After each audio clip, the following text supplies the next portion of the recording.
సత్యస్వరూపి అయిన దేవునికి స్తోత్రములు. ప్రభు నామములో మీకు వందనములు.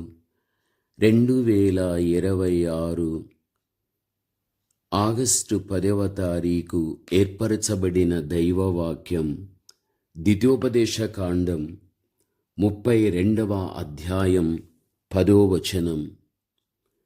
అరణ్య ప్రదేశములోను భీకరధ్వని గల పాడైన ఎడారిలోను వారి కనుగొని దేవుడు తన ప్రజలను అరణ్యమందు కనుగొనునని ఈ వాక్యములో మనము చూడగలం. వారు ఐగుప్తి దేశములో బానిసలై ఉండగలిగారు. వారి మొర ఆలకించినటువంటి దేవుడు దిగివచ్చి తాను ఎన్నుకొనిన మోషేతో కూడా మాట్లాడగలిగాడు. నేను ఐగుప్తిలోనున్న నా ప్రజల బాధను నిశ్చయముగా నేను చూచాను. పనులలో తమ్మును కష్టపెట్టువారిని బట్టి వారు పెట్టిన మొరను నేను వినగలిగితిని. వారి దుఃఖములు నాకు తెలిసే ఉన్నవి అని నిర్గమకాండం 3:7 మనము చూడగలం.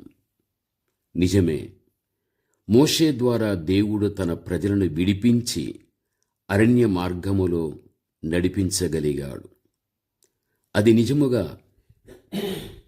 ఒక ఆనంద యాత్ర. అది ఒక ఆత్మ సంబంధమైన యాత్ర అని వారు గ్రహించని కారణమున ప్రజలు దేవుని మీదను ఆయన దాసుడైన మోషే మీదను తిరుగుబాటు చేయగలిగారు. తాము తమ జన్మ స్వభావాన్ని బట్టి మాట్లాడినవి, కోరుకునినవి మనందరికీ కూడా తెలిసినటువంటి విషయమే. కష్టకాలములోని వ్యక్తి యొక్క నిజస్వరూపం బయటపడుననేది నిజం. అరణ్య యాత్రలో దేవుని ప్రజలు ఆయనకు కోపాన్ని పుట్టించగలిగారు. ఆయన వారిని కనుగొనెను గనుక తగిన రీతిలో వారిని శిక్షించగలిగాడు. ప్రభువు ఐగుప్తిలో నుండి ప్రజలను రక్షించినను వారిలో నమ్మకము పోయిన వారిని తర్వాత నాశనము చేసినట్లు యూదా పత్రిక 1:5 మనము చూడగలం. అదే సమయమున మనం అర్థం చేసుకోవలసిన విషయం, మంచి సమరయునిగా వచ్చి కొనపారణముతో పడియుండిన వ్యక్తిని ఆయన కాపాడెను. దొంగలు కొట్టినందున బాటసారి జీవ మరణ పోరాటములో కూడా ఉండగలిగాడు. అతని చూచిన యాజకుడు మరియు లేవీయుడు సహాయపడలేదు. కరుణా హృదయము గల సమరయుడు పరిస్థితిని గుర్తించాడు. నా పొరుగువాడెవడు అని అడిగిన వ్యక్తికి ప్రభువు ఈ ఉపమానాన్ని చెప్పడం లూకా 10:29 చూడగలం. ఆనాడు హాగరు కన్నీటిని ప్రభువు చూడగలిగాడు. ఆ మరణను బట్టి ఆ ప్రాంతములో నీటి ఊటను దేవుడు చూపించగలిగాడు. చూచుచున్న దేవుడు అని హాగరు దేవుణ్ణి కొనియాడినట్లుగా మనము చూడగలం. నడుము వంగిన స్త్రీని దేవాలయములో అనేకులు చూచిరే గాని ఆమె అబ్రహాము కుమార్తె అని ప్రభువు కనుగొన్నాడు గనుక చేతులుంచి ప్రార్థించి స్వస్థపరచగలిగాడు. చిన్న కుమారుడు తిరిగి వచ్చుట, ప్రేమతో తండ్రి చేర్చుకొనుట పెద్ద కుమారునికి ఎంతమాత్రము అంగీకారము లేదు. చిన్న కుమారుని తండ్రి తన సొంత కుమారునిగానే కనుగొనెను. నీ తమ్ముడు చనిపోయి తిరిగి బ్రతికెను, తప్పిపోయి దొరకగలిగాడని లూకా 15:32 మనము చూడగలం. ఇవన్నీ కూడా మనందరికీ తెలిసినటువంటి విషయమే. మన దేవాతి దేవుడు మనను కనుగొని మనకు సహాయం చేసే దేవుడై ఉన్నాడు.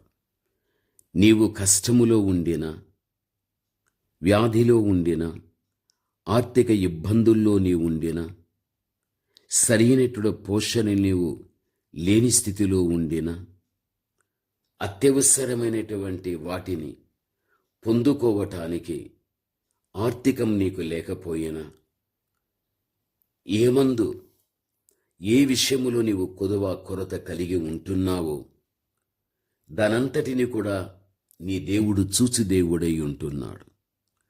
చూచి ఉరక ఉండే దేవుడు కాదు, కానీ చూచిన దేవుడు నీ బాధనంతా ఎరిగి ఆయన తగిన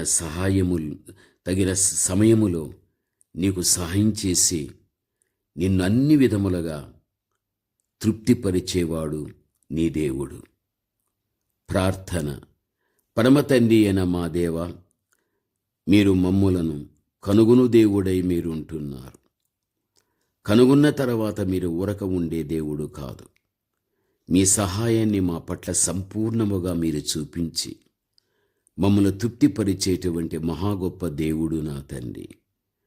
మీ విలువైన మాటలు వినిచున్న మీ ప్రియబిడ్డలను మరొకసారి తండ్రి మీరు దర్శించి, మీ బిడ్డల జీవితములో తండ్రి ఒక్కొక్కరిని కూడా మీరు కనుగొన్న తర్వాత, వారి ఇబ్బందులు ఏమిటో తెలుసుకున్న తర్వాత దానికి తగినట్లుగా తండ్రి మీ బిడ్డల మధ్యన మీరు వ్యవహరించి ఆదుకుని వారికి సహాయం చేసి తృప్తిపరిచే దేవుడుగా ఉన్నందుకు మీకు స్తోత్రములు చెల్లిస్తున్నాను. ప్రతి బిడ్డ విషయములో నా తండ్రి మీ గొప్ప సహాయం ఉండని యేసు నామములో ప్రార్థిస్తున్నాము తండ్రి. ఆమేన్.